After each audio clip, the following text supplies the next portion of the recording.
Bonjour Laurence. Bonjour Brigitte, bonjour Christophe. Bonjour Laurence. Donc vous Bonjour. aimez faire des cadeaux, vous? Alors moi j'aime faire des cadeaux et j'ai beaucoup aimé les Noëls quand j'étais petite. J'ai d'excellents souvenirs de Noël. Et dès que j'ai été en couple, c'est devenu pour moi une source d'angoisse. Ah bon? Pourquoi? Que j'avais un compagnon qui n'aimait jamais les cadeaux que je lui faisais. Et c'est parti des 10% aussi. Peut-être il y a des gens qui n'aiment pas recevoir les cadeaux. Ils ont même du mal à recevoir des cadeaux, Laurence. C'est du mal. Et au point de me les faire rendre en me disant celui-là ça me plaît pas, tu peux le rendre, ça Oula, sert à c'est rien, violent. tu l'as Oula. acheté pour rien. Oh, ça, c'est violent. Oui, oui, c'est pas oui. gentil. C'est Ça. violent, ça. Ah oui, oui. C'est Et violent. c'était une vraie angoisse pour moi. Et j'avais beau tous les ans me réfléchir, essayer de pendant l'année guetter ce qui lui plairait, ce qui lui plairait pas. J'étais certaine que ça lui plairait. Et chaque fois, il me disait non, ça me plaît pas, rends-le. Mais à votre avis, Alors après, j'ai arrêté. c'était parce qu'il supportait pas de recevoir des cadeaux ou c'était une manière de vous faire du mal? Non, il supportait pas d'en faire parce que moi, il m'en faisait régulièrement, sauf à Noël. Alors, vis-à-vis de ma famille, chaque fois, je gardais le dernier et je disais c'est ça qui m'a fait à Noël, parce que j'aimais pas arriver sans cadeau.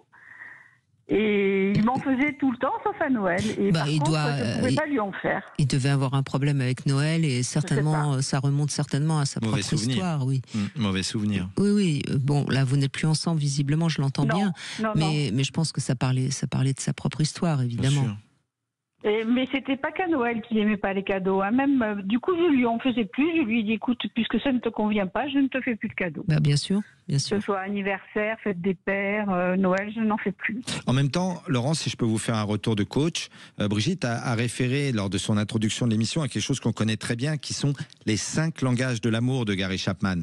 C'est qu'un seul des 5 langages de l'amour, les cadeaux. Hein. Il y a les 4 autres. On a déjà fait des émissions là-dessus. Vous souvenez-vous? Je le redis, Brigitte, les 4 autres. Oui, bien Il y a sûr. les moments de qualité. Justement, ce soir, que ce soit un moment de qualité, ce réveillon.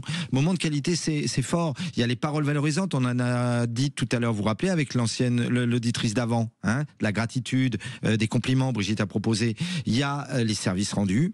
Il y a le toucher, Brigitte vient d'en parler, avec son animal ou avec quelqu'un de sa famille. Bref, il y a d'autres langages de l'amour. Peut-être que cet homme avait un autre langage de l'amour. Laurent, je ne sais pas. Peut-être que... Il n'avait pas celui des beaux gentils, en tout cas. Non plus. Ah, non. même pas. Il n'avait pas les paroles valorisantes. Non, du tout, au contraire. Au Aïe, aïe, contraire. aïe. Quand Oui. j'avais un conflit au travail et que je lui en parlais, j'avais toujours tort. Oh là là, oui, Donc bon, après, vous je êtes lui bien, en parlais vous avez bien plus fait de plus parce être que- avec lui, je crois, Laurence. Ah oui, oui. Après, C'était pas une c'était relation toujours haute moi qualité qui avais relationnelle. Bah, c'est quelqu'un, Non, c'est du tout. quelqu'un qui était très négatif, visiblement. Oui. Oui. Oui. Tout Mais ce tellement qui que c'en était était bon, caricatural. oui, tout ce qui était bon, il fallait le rejeter, quoi. C'est ça. Et moi, du coup, quand je voulais quelque chose, je lui disais le contraire. Je savais que comme ça, j'avais ce que je voulais.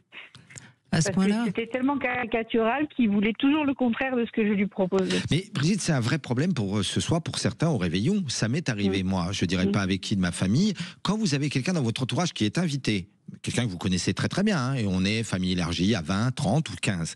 Cette personne est dans une période de sa vie, depuis 1 mois, 6 mois, 1 an ou 2 ans, où elle est malheureuse, où elle est voire pire, en déprime, voire dépressive. Si elle ne veut pas faire ce qui est nécessaire, la preuve de sociabilité, en plus c'est le réveillon, et se veut volontairement désagréable pour casser l'ambiance, et je crois qu'il y a beaucoup de nos auditeurs là qui doivent savoir ce dont je parle parce que c'est arrivé, qu'est-ce qu'on fait ? Une personne, je parlerai pas de quelqu'un qui est très très proche de moi, qui faisait ça très souvent à des réveillons, suivez mon regard, un certain frère, mais c'était horrible parce que c'était voulu, forcément négatif, pas sympa, envoyant des toxicums aux gens. Qu'est-ce que vous faites dans ces cas-là ? Bon, on l'invite plus. C'est ça. On l'invite plus. Enfin, je veux dire, il y a un moment, il faut quand même, parce que on va pas gâcher la soirée de 10 personnes à cause d'une personne. Non ? Qu'est-ce que vous en pensez, Laurence ? C'est tout à fait ça. Moi, ça m'est arrivé avec ma tante et mon oncle qui systématiquement au repas de famille se disputaient. Hein ? On a toujours systématique. tout le monde a une expérience comme ça. Brigitte, Voilà. vous pourriez trouver, vous en avez trouvé certains où à des réveillons, les gens cassent l'ambiance, quoi. Et comment ça s'est passé alors ? Qu'est-ce que vous avez fait ? Eh ben, on a fini par ne plus les voir. Ben, bien sûr. Là, c'est ce Bien que dit sûr. Brigitte. Ouais. Parce que c'était systématique. C'était à croire qu'ils faisaient exprès, qu'ils attendaient les repas de famille pour régler leur compte.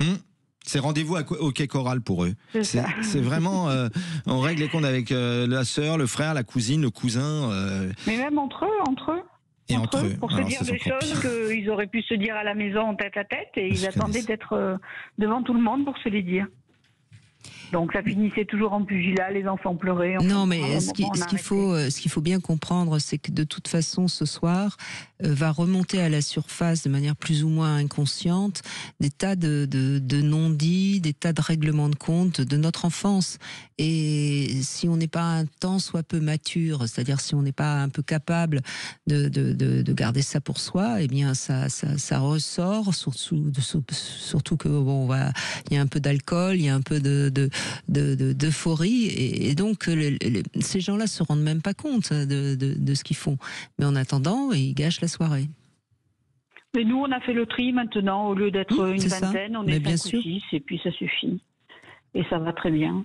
On n'a pas besoin d'être plus. Et après, on n'est pas fâchés, on se voit, on se côtoie, mais on partage plus des moments forts. Oui, parce que le soir de Noël, c'est quand même un moment où il y a des choses qui remontent, parce que on a tous des souvenirs de Noël de notre enfance, et avec maman qui préférait notre frère, ou je ne sais quoi. Enfin, je raconte n'importe quoi. Et puis je les parle jeux pas. sur les cadeaux, Brigitte.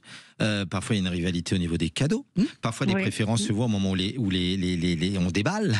Et quand on déballe, on voit que l'autre a quelque chose de plus coûteux, de mieux. La pire des choses qu'on m'ait faite une fois, c'est...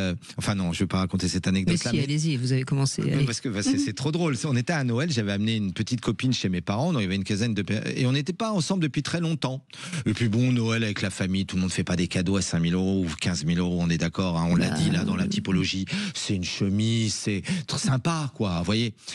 Et j'ouvre son cadeau, on était ensemble depuis une poignée de semaines, un stylo Dupont en or, d'une valeur, je ne sais pas combien, alors j'avais déjà écrit 1 ou 2 livres, hein, bon, bref. Donc c'est elle qui vous offre ça. Oui, qu'elle m'offre. Mais c'est pas ça la pire des choses qui s'est passée, Brigitte. C'est à la fin du réveillon, on repart, et tout le monde, quand tu pars de chez des gens, et tout le monde nous entend là, tu débriefes la soirée. Un tel ceci, un tel cela. Oh, le cadeau d'un tel. Et t'as vu son mari. Oh, l'autre, il l'a oublié. Bref, c'est que ça. Et à ce moment-là, elle, dans la voiture, me sort cette phrase qui, 30 ans après, est encore dans ma tête. C'est drôle, hein. C'est moi qui te connais depuis le moins longtemps. C'est moi qui te fais le cadeau le plus cher. Ça m'a fait écœurer du cadeau. J'ai presque pris le cadeau et jeté par la fenêtre de la voiture. C'est quand même quelque chose, non? D'entendre un type de truc comme ça. C'est-à-dire qu'elle gâche du coup le cadeau par cette phrase qui montre que quand même le cadeau qu'elle t'a offert, Christophe, il faut calculé. Il faut très calculé. Il faut redonner en amour. Et ce qu'elle ne savait pas, c'est qu'elle m'a perdu en faisant ce cadeau-là. Pour moi, c'était rédhibitoire. C'est la phrase qui l'a perdu. C'est pas le cadeau. Moi, j'ai dit au revoir, c'est fini. Je suis assez rapide dans des trucs comme ça. Je l'ai quitté. Non, je l'ai quitté. Et vous avez gardé le cadeau. On n'a pas les mêmes valeurs. Je veux dire, à un moment donné, on en parlait en début d'émission, parfois la valeur d'un cadeau, c'est pas sa valeur pécuniaire. Vous êtes d'accord, Laurent? C'est un truc beaucoup plus symbolique que ça. Est-ce que vous avez gardé le cadeau? Évidemment. Ah bah alors. Bien sûr. Mais elle, c'était pas un cadeau. Mais en même temps, là, vous avez encore une fois réagi émotionnellement par rapport à vous-même. Mais peut-être que ça aurait été intéressant de la questionner. Peut-être que pour elle, c'était sa manière à elle de prouver qu'elle avait beaucoup d'amour pour vous. Mais j'ai trouvé ça vulgaire. Mais j'entends bien, mais c'est votre manière de voir les choses. Sûr. C'était peut-être pas la sienne. Et c'était aussi dévalorisant pour les cadeaux des autres. Et l'amour des autres. Ça, non. Enfin, je veux dire, s'il faut commencer à faire attention à ce qu'on offre sous prétexte que ça va avoir plus de valeur, enfin, non, là, ça devient très compliqué. Il faut prendre un comptable pour faire ses cadeaux de Noël.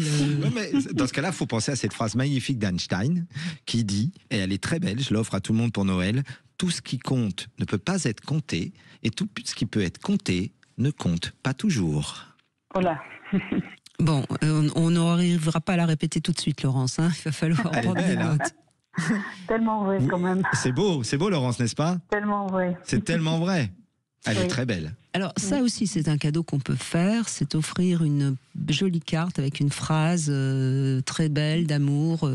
C'est un petit cadeau symbolique qui peut aussi, voilà, c'est des petits cadeaux. L'autre cadeau mais... qui peut être superbe, c'est un cadeau non matériel, Brigitte. Offrir un moment de qualité. Un concert, au futur concert de son groupe ou son chanteur préféré, un week-end, un petit voyage. Ou un pèlerinage sur un lieu où on a été très heureux. Une thalasso de 2 jours, un cadeau non matériel, un stage. Moi, je connais un de mes stagiaires, il a offert à ses 2 parents un stage à la HQR pour le mois de février. Il lui a dit, écoutez, moi j'ai adoré, ça vous aidera. En ce moment, vous n'êtes pas en bonne qualité relationnelle ensemble. Et les 2 parents, connaissant rien du tout à ce que je faisais, sont venus, grâce à leur enfant de 20 ans, faire un stage de week-end. Ils n'en avaient pas eu idée par eux-mêmes. Hein. Et je trouve que tu ouvres, tu as une plaquette où, où on vous offre un stage de week-end à la haute qualité relationnelle. Eh ben, pourquoi pas? Pourquoi pas? Si on ne prend pas de travers. Bah... Vous savez qu'il y a des thérapeutes qui obligent les maris à venir avec leurs femmes à des stages comme ça, Laurence. Hein. Bon, en tout cas, ce soir, Laurence, vous allez passer Noël avec que des gens de haute qualité, donc si j'ai bien compris. Tout à fait. Hein, Vous en avez bien petit fait. comité. Vous avez bien fait. Oui, et ben c'est très bien. Et ce sera très bien. C'est très bien. Et ben on vous souhaite un très très beau réveillon. Joyeux Laurence. réveillon, Laurence. Vous aussi, Joyeux merci Noël. beaucoup. Merci. Joyeux Merci Noël. beaucoup.